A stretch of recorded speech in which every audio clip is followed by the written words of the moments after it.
Adelante.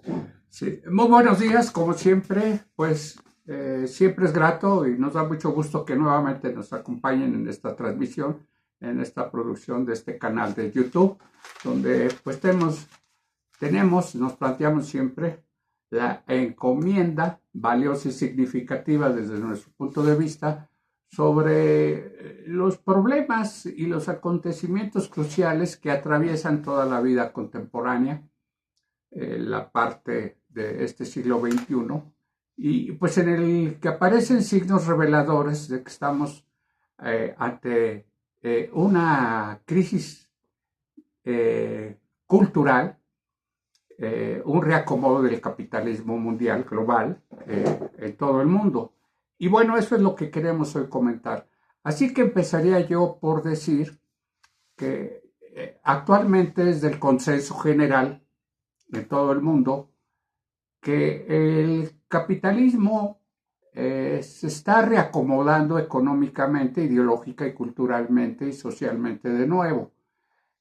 Y ahora, para establecer o instaurar una nueva política de control social, ha echado mano de los macabros archivos, fotografías, documentos, cartas y mensajes de el empresario Jeffrey Epstein, que son de carácter, como todo el mundo lo sabe, de carácter pedófilo, de carácter sexual, perverso, en donde precisamente esta élite dominante, que tiene su base principal en los Estados Unidos, en Washington, pues ha echado mano de estas revelaciones escandalosas amarillistas para imponer un mayor miedo, hasta un asco, una repugnancia en la opinión pública mundial.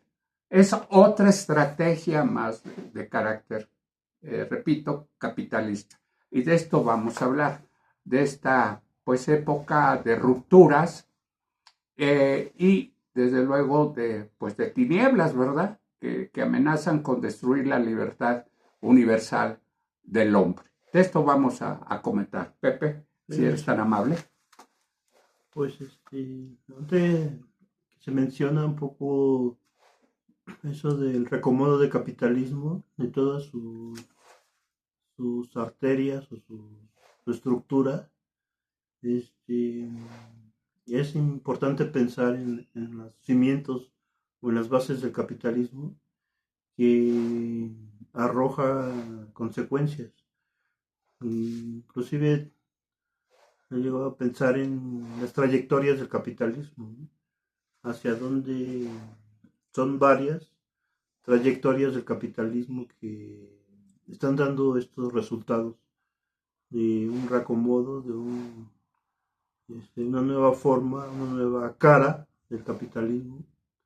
Y ese es por sus consecuencias, ¿no? Desde sus inicios, ¿no? Entonces parece que hay un nuevo rostro que repercute también en varios aspectos o varios elementos de la sociedad, como es la educación, como es la libertad, como es la ética, o sea, varios aspectos, ¿no?, de la sociedad. Este reacomodo de capitalismo tiene sus consecuencias y los está mostrando, ¿no? O sea, los está mostrando muy abiertamente. Estamos entrando en una nueva fase del capitalismo, pero no, no es la que creíamos, ¿no? Sino es otra, ¿no? Sí, para explicar, digamos, esta política que precisa muy bien mi compañero Pepe, hay que ofrecer un contexto o varios contextos. El capitalismo, bueno, hay varias versiones históricas de parte de estudiosos, pues que empieza prácticamente desde, en el caso de América Latina, por ejemplo, desde el siglo XVI, desde 1519, aunque otros se retrotraen en cuanto a su precisión escénica de que el capitalismo empieza siglos antes, desde Venecia, desde Rotterdam, en donde las burguesías prestamistas se dedican precisamente a ir creando, cimentando y ampliando este sistema de explotación económica. Entonces, bueno, es cuestión de ver cuál historiador nos es más convincente, aunque de hecho yo creo que en general lo son. Explico este contexto histórico del capitalismo porque de ahí se deriva que se haya hablado a partir de la Revolución Francesa y de la Ilustración también, que el mundo arranca una época de modernidad cultural, propiamente dicha. Y esa época de modernidad cultural es la que dura, tiene, digamos, un tiempo, una fase, que llega nada más hasta el ataque terrorista de los árabes, de estos personajes tan siniestros, ¿verdad? Fundamentalistas, cuando atacan y derrumban las dos torres gemelas. Y además con la caída del muro de Berlín en 1989. Hasta ahí llega la modernidad, que viene también de dos periodos de entreguerras, ¿verdad? La Primera Guerra Mundial y la Segunda Mundial. Entonces, a partir de ahí se dice borrón y cuenta nueva, empieza una época posterior que llamaremos o denominan los expertos como posmodernidad. Esa posmodernidad es la que ahora se encuentra nuevamente pues en crisis o en un proceso de abolición estructural. ¿Por qué? Porque con la fecha que se pone también de carácter histórico es el dichoso COVID, el virus letal que mató a millones de personas, miles en todo el mundo, y que por otro lado, aparte de propiciar la muerte de millones de personas, a todas o a todos nos obligó a encerrarnos en nuestras casas por 2-3 años.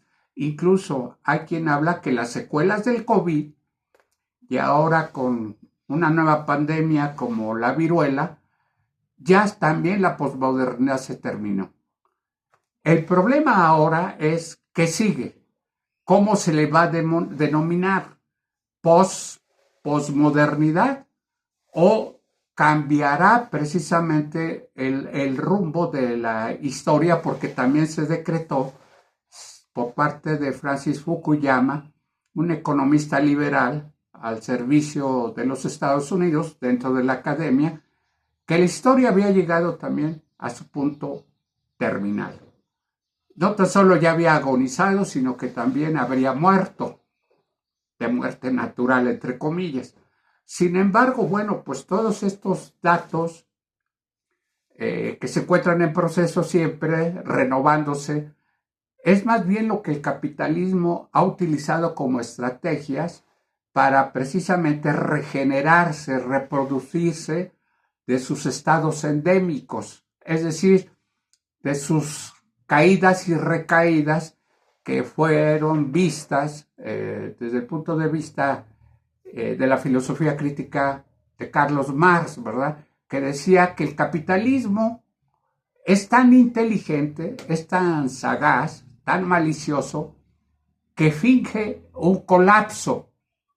Mas, sin embargo, el capitalismo no. Lo que pasa, repito, es, entre comillas, aliviarse, curarse de sus crisis económicas estructurales, como la de 1929, ¿verdad?, que provocó el famoso crack, el crack económico que ocurrió en Inglaterra, en Estados Unidos, y que trajo, por medio de la desgracia y desde luego de los abusos y excesos de los banqueros, ¿verdad?, anglosajones, tanto en Inglaterra como en Estados Unidos, trajo precisamente esta caída en un vacío.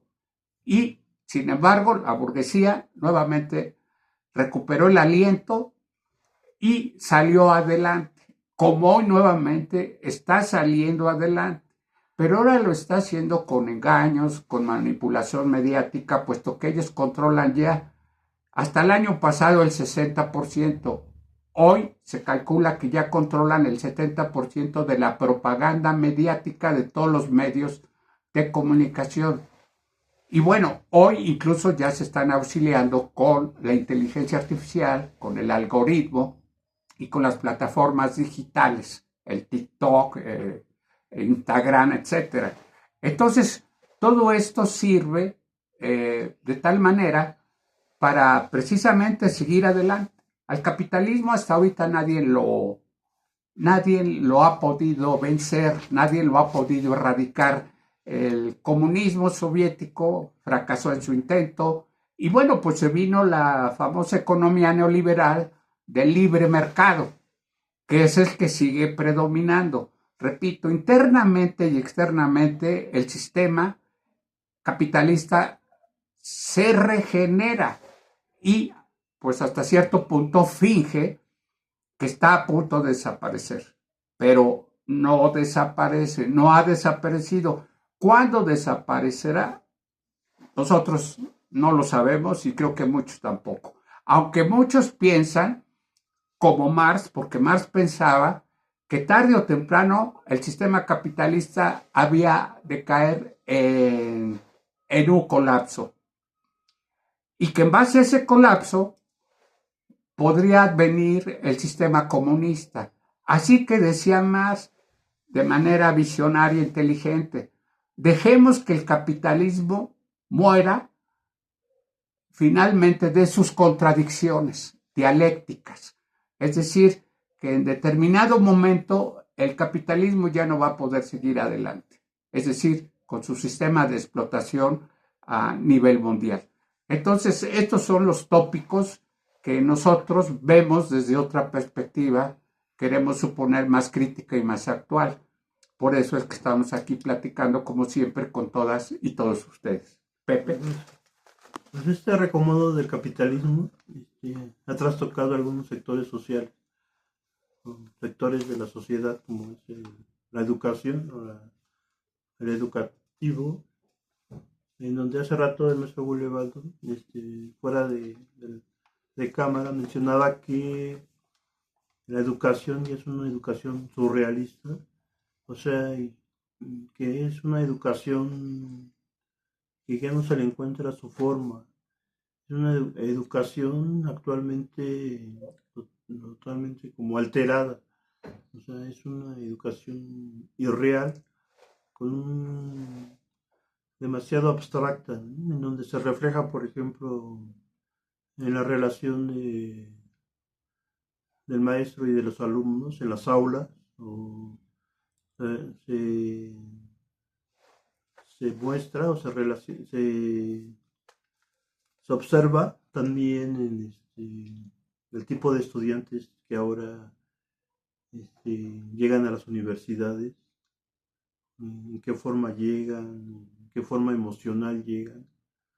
O sea, inclusive en algunas universidades ha habido asesinatos, ha habido agresiones muy violentas y ahora con la introducción pues de los móviles, de los celulares, también es totalmente una distracción que tienen los estudiantes para poder llevar a cabo su carrera. Ese es, Sí, ofreciendo un poco más de contexto para podernos dar a entender cuál es nuestro comentario de hoy, habría que mencionar también dos procesos primordiales, determinantes. Por ejemplo, ¿quién trajo a las universidades, por ejemplo, de Estados Unidos, a las más ricas, a las más poderosas? El pensamiento crítico, las teorías sociales. Pues las trajo a Estados Unidos, a estos centros de enseñanza superior, la Escuela de Frankfurt, con todos sus pensadores, especialmente Adorno, Horkheimer, Erich Fromm, Walter Benjamin, y el último de esa generación que por cierto todavía vive, que es Jürgen Habermas, el creador de una hermenéutica educativa de comunicación y de diálogo. Ellos son los que traen, propiamente se dice, según Slavoj Žižek, y el otro pensador, aparte de este pensador esloveno, el inglés, también marxista, Eric Hobsbawm, que lo ponen en marcha, su estudio, su difusión y su práctica en los Estados Unidos. Sin embargo, el pensamiento crítico, cuando queda un tanto relegado, me refiero al de la Escuela de Frankfurt, muy cuestionado porque Adorno fue relacionado incluso con la CIA, con el FBI, porque el gobierno americano, sabiendo que eran de origen judío y de formación marxista, les brindó todas las facilidades y comodidades del mundo para poder desempeñar su tarea académica, basada en la Ilustración y en su crítica, en la dichosa Contrailustración, así llamado el libro clásico de Adorno, de Horkheimer.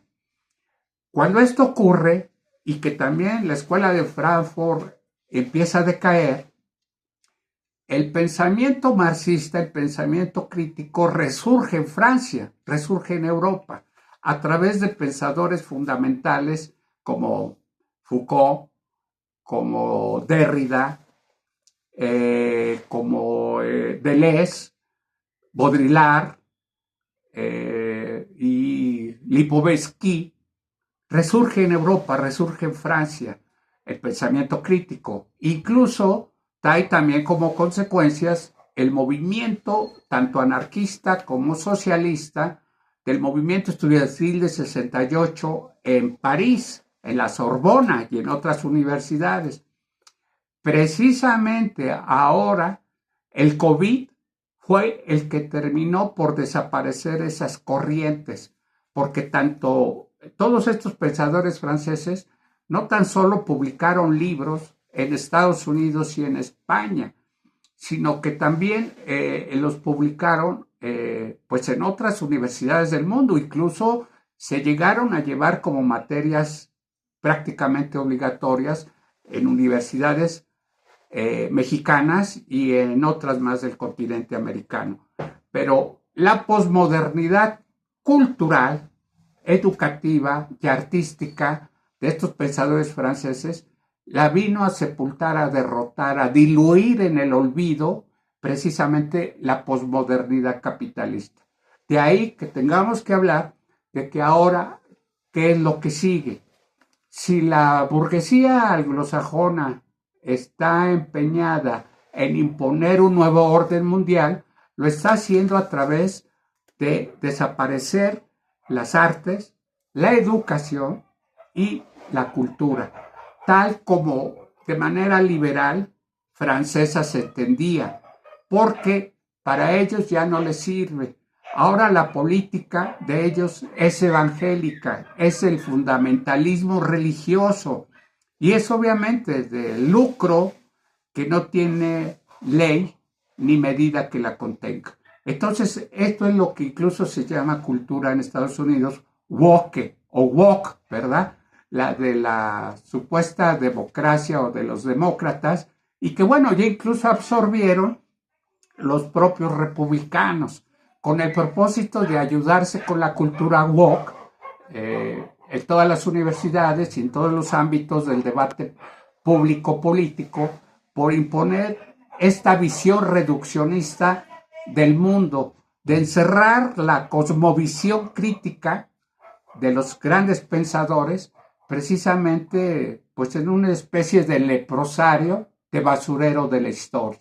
Por eso es que es peligrosas, son temibles estas corrientes del capitalismo, repito, que aparenta a través de su falsa democracia electoral, que está asociada con las mafias criminales, que son como 8 las poderosas que existen en los Estados Unidos, y desde luego con el sionismo financiero israelita. esa es la nueva burguesía que está expandiendo esta política de terror mental, neuronal y, pues dijéramos, hasta de carácter espiritual a nivel masivo, a nivel mundial. Pues hace como unos 15 años o 10, en Francia principalmente nacieron movimientos sociales a través de las redes sociales.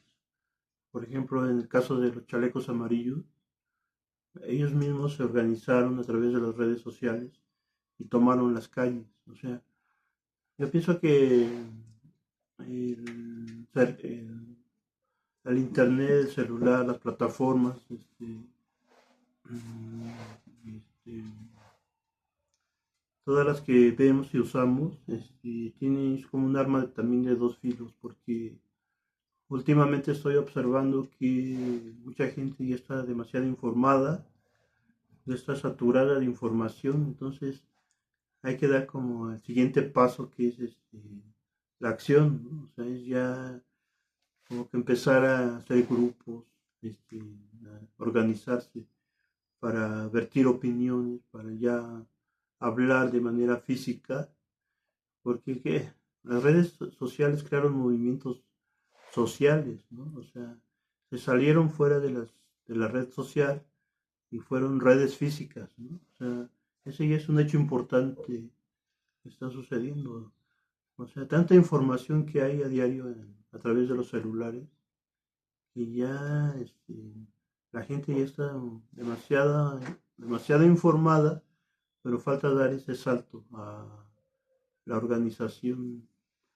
Pues Sí, es que la sobreinformación tiene un objetivo pues muy básico, por decirlo de alguna manera, y es precisamente el de enajenar a todo el mundo, neurotizarlo por medio de la sobreinformación. Estamos de verdad súper rebasados y súper controlados por esa sobreinformación, de tal modo que es tanta su abundancia viral que pues realmente ya muchos no sabemos qué pensar, cómo pensar y qué realmente está ocurriendo en la realidad histórica, concreta, tangible, porque esa es precisamente la forma de manipularnos, de engañarnos a todos y tenernos más controlados con esto que Gilles Deleuze llamó o denominó como una política carcelaria mundial. Es decir, estamos prácticamente encarcelados,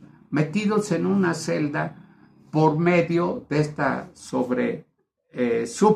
suprainformación. Es decir, nos engañan también haciéndonos creer que estamos al día, que sabemos de todo, poco, mucho o algo, pero sabemos de todo. O sea, no hay persona más ilustrada o más informada que el hombre contemporáneo.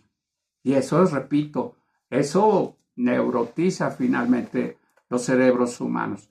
Y por otro lado, pues yo quisiera comentar que no se nos debe olvidar que precisamente el imperio ha formado, entre comillas, educativamente, pues a sus agentes de la CIA y del FBI, por ejemplo, y hasta terroristas en la Universidad de Harvard, de Yale, de Oxford, principalmente. Alguna que otra ha entendido este doble juego de manipulación, de control del capitalismo. Y pues podríamos decir que algunas se salvan, Berkeley, la de Los Ángeles, California, donde se han formado pues un sinnúmero de personajes que han sido un tanto más radicales. Bueno, ¿a qué grado llega el control social e individual del capitalismo depredador? Pues a meter hasta en apuros, por ejemplo, a un gran pensador anarquista, como es Noam Chomsky, cuyas fotos, cuya relación, no estoy hablando de pedofilia, pero cuya relación directa con Jeffrey Epstein se dio varias veces. ¿Para qué? ¿Con qué fin? Bueno, una carta de un temor de Epstein, que decía que tenía miedo de que lo estuvieran acusando de lo que era un criminal pedófilo, organizador de una red mundial, en donde ahora aparecen estos gurús como Chopra, algún papa del Vaticano y el mismo Dalai Lama, que hay fotos, hay testimonios. El caso de Noam Chomsky, que ha escrito muchísimos libros y que es un hombre longevo, ya tiene 101 años de edad, pues fue tolerado, fue muy bien pagado. Cada conferencia que él impartía, pues costaba, a él le daba, perdón, a ganar millones de pesos, porque supuestamente se fingía un opositor radical que denunciaba cada rato en sus libros, en sus conferencias, en sus artículos periodísticos al capitalismo. Todo esto, desde luego, habría que aclarar.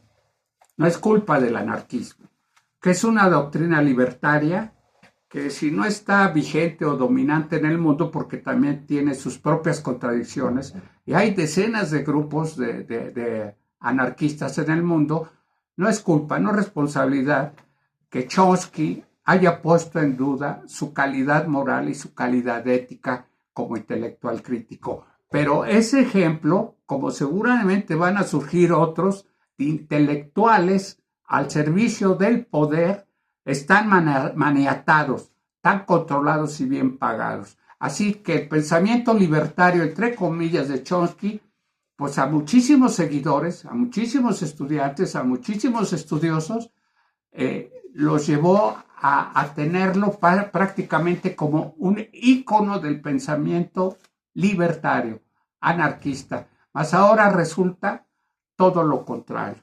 Chomsky también era un intelectual o es un intelectual al servicio del sistema capitalista. Esto es nada más para hacer notar hasta qué grado nos manipula. Si a pensadores como Chomsky y otros los controla el sistema republicano o demócrata, imagínense a nosotros los simples mortales y simples ciudadanos. El engaño es total, la manipulación es total. Ya esto es a lo que tenemos que, de alguna manera, como apuntaba Pepe, pues de organizarnos, de pensar o de repensar cuáles son las nuevas ideas o crear otras de libertad, de justicia, de fraternidad, de respeto entre todos los ciudadanos del mundo, porque si no, pues vamos a desaparecer y vamos a desaparecer como los esclavos que denunció Hegel en su época y como los esclavos también obreros, campesinos que denunció Carlos Marx y Engels en sus obras capitales, ¿verdad? Entonces, pues tenemos que reflexionar, redirigir toda esta política informativa de asedio mediático y psicológico, porque de otra manera seguiremos siendo víctimas y sujetados por esta cadena, por estos eslabones que nada más se están reproduciendo todos los días en las redes sociales,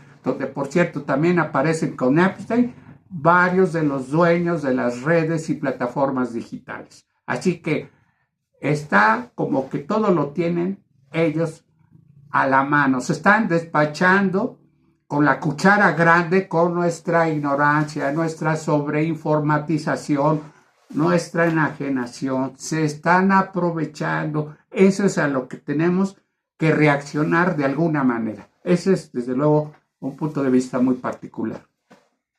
Esto, me parece muy interesante la idea de que la educación se haya vuelto una educación surrealista, porque, por ejemplo, hace 50 años no era así, ¿no?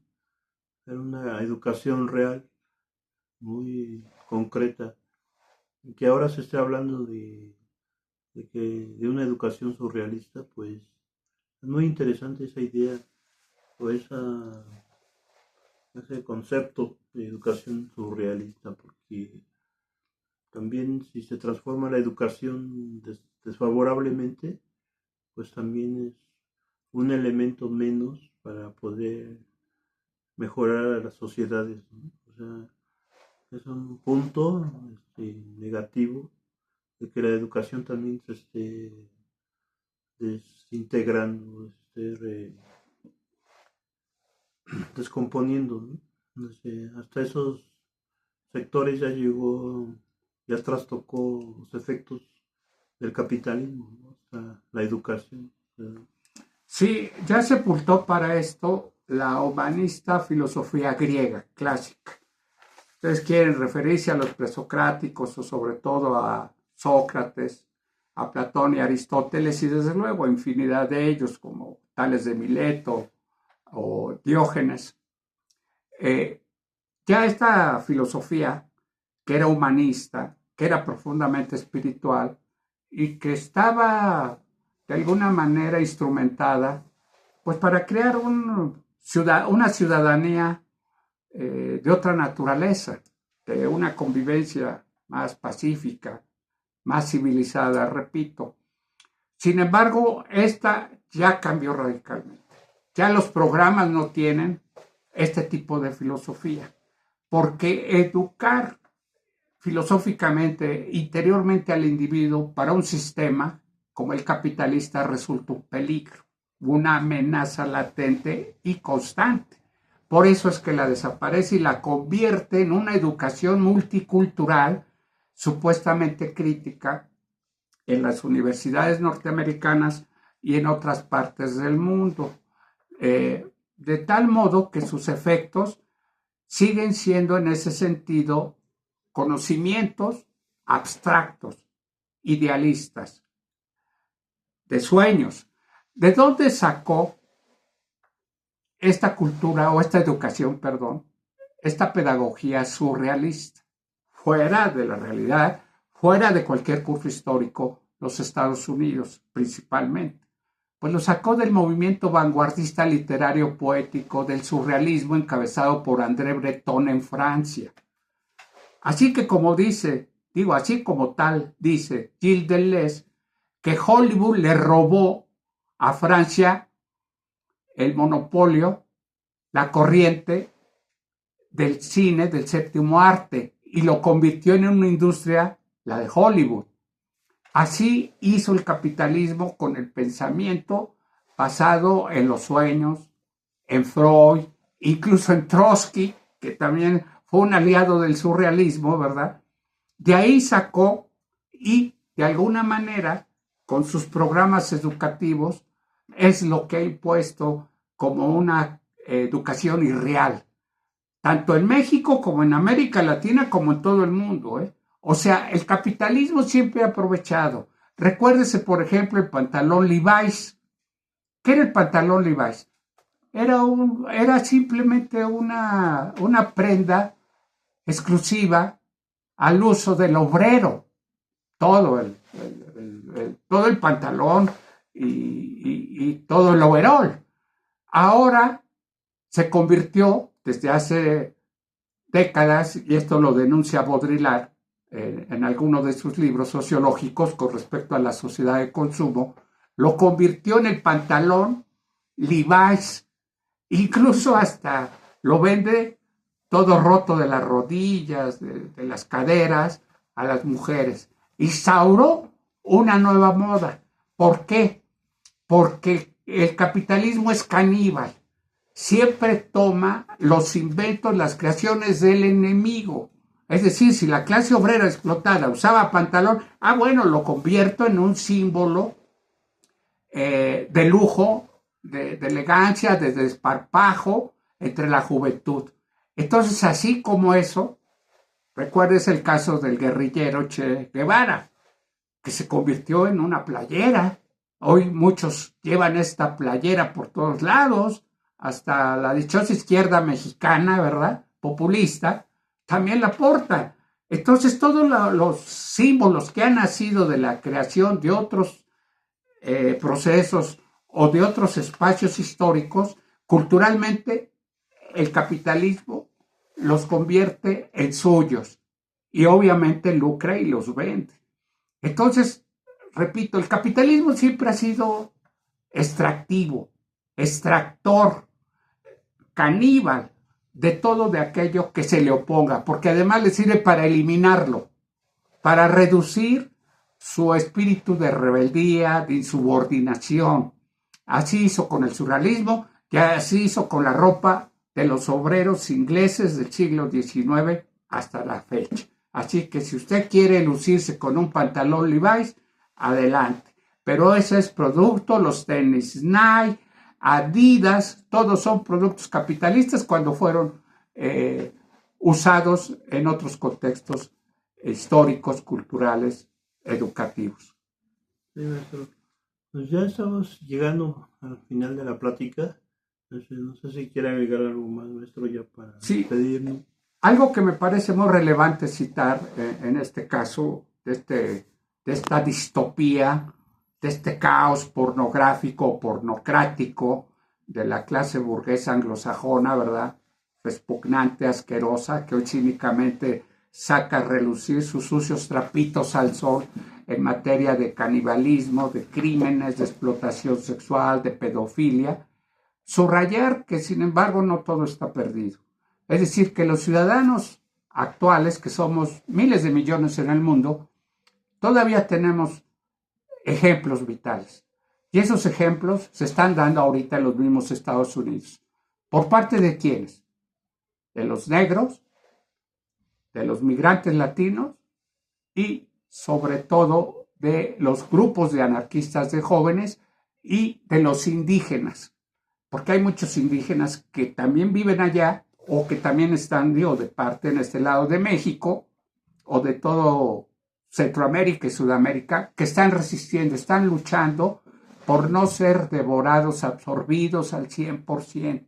Están saliendo a protestar a las calles, se están organizando. No les importa ni el color de su piel, ni les importa su condición económica miserable, de ningún tipo, ni su racismo, ni su clasismo. Ellos ya lo entendieron claramente en qué consiste la lucha por la libertad, por la igualdad y por la justicia en el mundo. Y ese es un buen ejemplo que nosotros, clase media, criollos, indígenas de México y de América, deberíamos entender como ellos lo están entendiendo. Los valores comunitarios, los valores tribales, el regreso a la naturaleza. Y es probable, como apuntan algunos filósofos críticos del momento, a lo mejor a revisar las religiones, Pepe. ¿Qué residuos valiosos nos pueden quedar todavía del budismo, del cristianismo, incluso del propio protestantismo?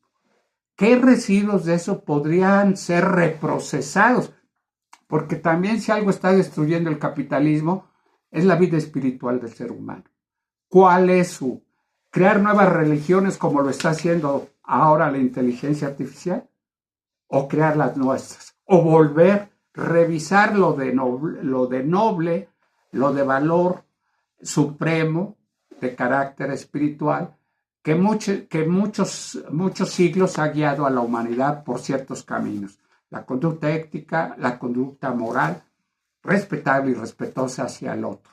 Así que busquemos nuevas formas de fraternidad, de acompañamiento solidario y sobre todo de activismo de carácter intelectual. Solamente así podremos, con los ejemplos, repito, de estos gremios o sectores más bien sociales, es como podremos, pienso yo, con optimismo y pues con esperanza de que tanto el presente y el futuro algún día cambie total y radicalmente. Pues muchas gracias nuevamente por su atención. Estamos muy agradecidos por sus comentarios en nuestro canal y por sus likes. Y bueno, pues como siempre está Pepe o José Márquez Pérez, que es, Pérez Márquez, que es también pues una persona que está muy bien documentada para pues podernos guiar por este camino de análisis y comentarios. Muchas gracias y que tengan muy buen día. Gracias, hasta la próxima. ¿Cómo ves? Bien, ¿Vamos bien?